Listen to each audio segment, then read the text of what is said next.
And I think technology recognized that all at the same time, that this was an industry that had not been touched. It was ripe for the picking. And then everything just went onto construction. And there is a lot of overwhelming factors. And so I was very intentional in what I chose to come into this AI platform that I believe is really going to revolutionize the industry.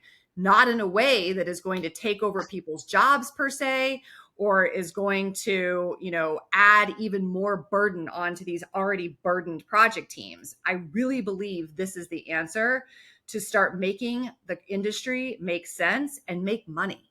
We don't make enough money in this industry. We have driven each other down into these crazy low fees. We sign these LD contracts that just make no sense, that set us up for disaster because we know every project is going to be late in some way, shape, or form. So then all we're doing is setting ourselves up to be putting out fires all day, every day. And how can we prevent these fires? How can we prevent them from ever happening in the first place? And I believe, and I made this decision before I went into the industry, that this was the way that it was going to happen. We have to start using technology to do it.